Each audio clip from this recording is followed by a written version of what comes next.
교육 심리학에서는 이 목사의 자녀들이 가지고 있는 그 부정적인 그런 생각들을 이걸 중대한 문제라고 생각하면서 분류하잖아요. 그죠? 분류한다고요. 목사 아들이다. PK 그래가지고 Pastors Kids 그래가지고 이렇게 분류를 따로 해요. 그들이 안고 살아가야 되는 그런 많은 그런 문제들이 이 목사들에게는 있다. 자녀에게는 있다.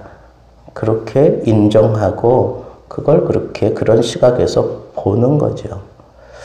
그렇다고 하면 이 세상에 아버지 마음에 정말 쏙 드는 그런 자식들은 참 찾아보기 힘든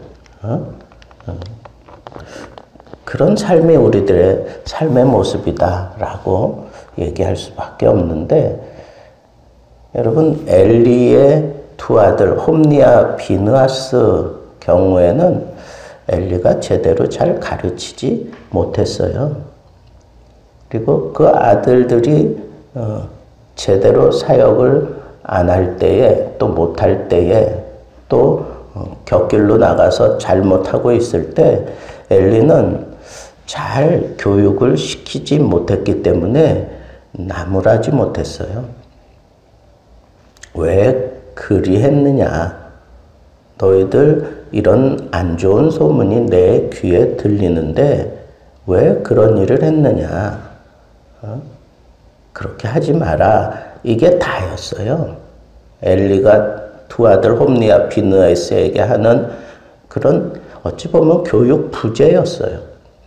제대로 가르치지 못했어요.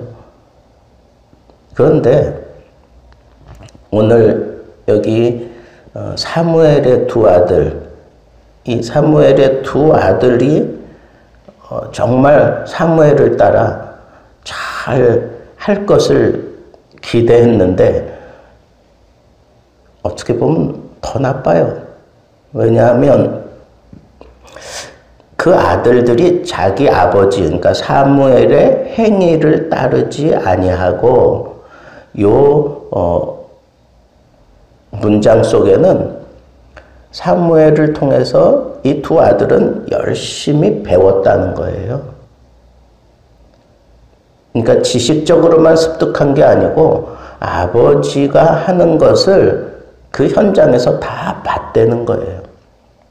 그러니까 훈계와 양육, 그러니까 내적인 교육, 그 다음에 외적인 교육을 다 받은 아들들이라는 거예요. 그리고 사무엘이 기대가 컸어요. 이 두 아들, 요엘, 그리고 아비야라고 이름을 줬잖아요. 하나님이 나의 하나님이다. 또 아비야는 하나님은 나의 아버지다. 뭐 이런 뜻이 있어요. 그런 것만 봐도 사무엘이 이 두 아들에게 상당한 기대를 가지고 있었구나 라고 하는 것을 알 수 있고, 그만큼 그 가정에서 이 두 아들을 잘 가르쳤다라고 하는 것을 우리는 이 짧은 문장 속에서 볼 수 있어요. 따르지 아니했다. 그렇게 교육받은 대로 하지 않았다는 거예요. 아버지를 통해서 받았던 그 어떤 감흥, 감동, 뭐 이런 것들이 분명히 그 속에 있는데도 불구하고 그것을 따르지 아니했다라고 하는 그런 표현을 보면 사무엘은 자식들에게도 최선을 다했어요. 그리고 사무엘의 그 전진 기지가 자기 가정이나 다를 바가 없는데 그 가정에서 자녀들에게 최선을 다했으리라고 하는 것은 그거는 눈에 보듯이 뻔한 거예요. 근데 왜 이렇게 잘못됐느냐? 첫째는 사무엘이 늙음에 힘의 균형이 깨졌다는 거예요. 도대체 사무엘의 나이가 이 당시 몇 살이나 되었을까? 이 탈무드의 이 기록을 보면 이 당시 사무엘의 나이가 한 52세가 되었다라고 그렇게 얘기를 해요. 주석가들도 한 50세 뭐 전후에 쓸 것이다 그렇게 보는 의견이 많고, 어떤 그런 연대기적인 그것을 따져가지고 어떤 학자는 또 70세 되었다라고 그렇게 얘기하기도 해요. 그런데 어쨌거나 뭐 50세가 되었던 70세가 되었던 중요한 것은 여기서 늙었다는 표현이에요. 늙었다. 늙었어요. 그러니까 뭔가 늙으면 상황을 이렇게 파악하는 뭐 이런 것들은 아주 넓어졌지만 그걸 추진하는 힘은 딸리는 거예요. 그렇잖아요. 사무엘이 그 이스라엘 백성들 제대로 가르치려고 순회했단 말이에요. 주요 도시들을 계속해서 매년마다 순회를 했어요. 그럴 정도로 열정적인 사람이었는데 이 두 아들을 이제 먼 부엘세바에 보내서, 아니 부엘세바 그 한 곳에 왜 사사가 둘이나 거기 필요할까? 이건 좀 의문이에요. 다스리는 지도자는 한 사람이어야 되는데 둘을 같이 보내놨으니까 제가 볼 땐 거기서 문제가 발생할 가능성이 충분히 있었다라고 하는 거예요. 사무엘이 그걸 실수했던 것 같아요. 근데 사무엘의 마음은 우리가 충분히 이해를 해요. 그러니까 지금 중앙 지역에서 멀리 떨어져 있는 그 부엘세바, 거기는 블레셋하고 가까운 지역이에요. 그러니까 그 블레셋의 어떤 그런 영향을 입지 않게 하기 위해서 자기가 신뢰하는 두 아들을 거기 보내서 어떤 우상을 받아들이지 못하게 하고, 그리고 제대로 하나님을 섬기게 하려고 두 아들을 거기 보냈다. 그 마음은 충분히 이해되지만 부엘세바에서 사사가 되니라 그런 거 보니까 그곳에서 어떤 힘있게 무언가를 감당하게 하려고 이 두 아들을 거기 보냈다는 것 자체가 이게 잘못했다는 거예요. 아무리 내가 사랑하고 또 내가 믿는 그런 자식일지라도 하나여야 돼요. 지도자는 하나여야 돼요. 명령은 한 통로에서만 주어져야지 뭐 이쪽 저쪽에서 양 채널에서 나오면 이 백성들은 이건 혼동이 일어날 수밖에 없는 거예요. 여러분, 가정에서도 마찬가지예요. 한 채널이어야 돼요. 한 채널.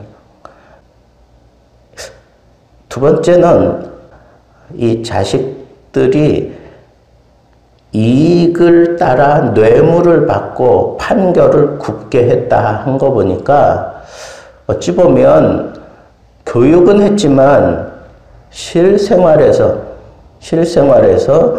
그 물질을 다루고 뭐 이러는 것들을 좀 게을리하지 않았을까. 교육과 집안에서는 어떤 그런 상도덕이나 뭐 이런 것들에 대해서 현장 교육 같은 거 잘 안 해요. 이론 교육은 강한데 현장 교육이 안 되는 거예요. 저는 곱씹어 보면서 왜 사무엘의 두 아들이 이렇게 뇌물을 받았을까? 제가 볼 땐 현장 교육이 안 돼 있는 거예요. 현장 교육이. 그러니까 그 뇌물이라는 건 받고 나면 이건 삼킬 수도 없고 뱉을 수도 없고 그런 거예요. 그러니까 어쩔 수 없이 그걸 숨기려고 하던가 아니면 그쪽으로 그냥 치우칠 수밖에 없어요. 일단 좋거든요. 뇌물이 좋잖아요. 어찌 보면 너무 고고한 교육만 시킨 것 아닐까? 예? 너무 영적인 것만 가르친 것은 아닐까? 뭐 이런 생각도 저는 해봤습니다. 성경에 나와 있진 않지만 충분히 제가 곱씹어 보면 이 두 아들이 함께 이렇게 뇌물로 인해서 이렇게 망가진 그런 길을 간다는 것 자체가 제대로 훈련을 받고 교육을 받았음에도 불구하고 왜 그럴까? 뇌물이 그렇게 그들의 마음을 끌어당겼을까? 그 부엘세바라고 하는 곳의 뇌물은 뭐 상당히 좋은 걸까? 아니, 중앙에서 한참 떨어져 있는, 오늘날로 얘기하면 저기 위성도시보다도 더 떨어져 있는 그런 지역에서 뇌물을 쓰면 얼마나 쓰겠어요? 저는 판단할 때, 이 사무엘의 두 아들은 현장 교육이 없었겠다 하는 그런 판단을 그냥 저 나름대로 해본 겁니다. 여러분, 오늘날 이 영적인 집안의 자녀들, 기독교에 아주 매진하고 있는 그런 가정의 자녀들에게 가장 심각하게 드러나는 문제가 바로 이 문제예요.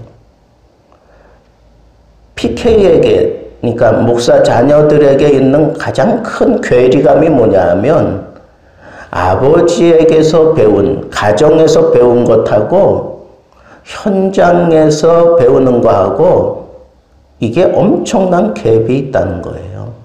얘네들은 어떤 영적인 흐름을 따라 이 세계관이 형성이 되어 있는데 세상에서는 그 세상의 기준에서 어떤 세계관을 형성하고 그걸 가르치잖아요. 근데 영적인 집안의 자녀들은 세상적인 것에 대해서는 아주 심지어는 터부시하고 아니면 세상적인 것에 대해서는 아주 죄악시하고 막 그렇게 다루어가는 게 그게 보통의 일이니까 이 자녀들이 그 괴로움이 사실은 그 속에 상당히 안고 살아갈 수밖에 없어요. 더군다나 우리나라 형편은 더 그렇잖아요. 목사 아들, 딸이다. 그러면 리틀 목사가 되어야 되잖아요. 교인들이 볼 때에는. 속으로는 그렇게 생각 안 하면서 겉으로는 또 그걸 요구해요. 조금 큰 교회 보세요. 어느 정도 이렇게 틀이 잡혀 있는 교회에서는 목사 자녀들에 대해서 아주 쌍심지를 킵니다.